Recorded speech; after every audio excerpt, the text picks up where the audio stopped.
সাথী ধারাবাহিকের আগামী পর্বে শেষমেশ বৃষ্টির মা হওয়ার কথা শুনে আবার সকল মান অভিমান ভুলে বৃষ্টিকে বুকে টেনে নিল ওমের মা ও ঠাম্মি।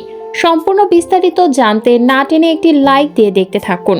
এবার বৃষ্টি যখন ওমকে মোবাইল করে বলে আপনার সঙ্গে কিছু পার্সোনাল কথা ছিল, সেটি মোবাইলে না বলে কোথাও দেখা করে বলবো, হয়তো তোমার কথা শুনে ভালো লাগবে।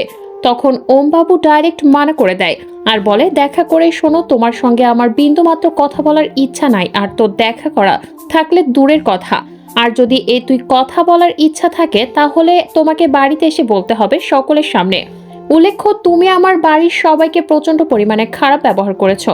সেই উত্তরে বৃষ্টি বলে আচ্ছা বেশ, আমি বাড়িতে যাব, আর এই বলে ফোন রেখে দেয় বৃষ্টি। তখন সুজয় ব্যানার্জি বৃষ্টিকে বলে কি বললাম মা?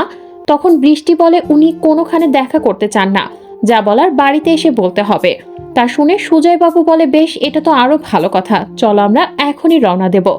অপরদিকে ঠাম্মি যখন ওম বাবুকে জিজ্ঞেস করে বৃষ্টি কি বলল, তখন তো আর শুনে ওম বলে বৃষ্টি বাড়িতে আসতে যাচ্ছে, সেই সময় শুনে নিও কি বলতে চায়।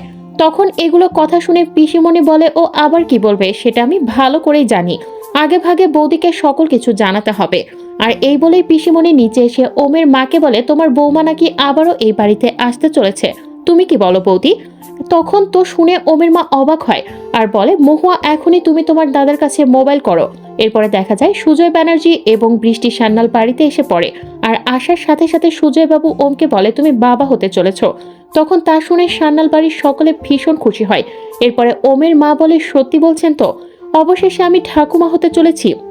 তখন সুজয় ব্যানার্জি বলে আমি কি মিথ্যা বলবো এই খুশির কথা, আপনি ঠাকুমা হতে চলেছেন।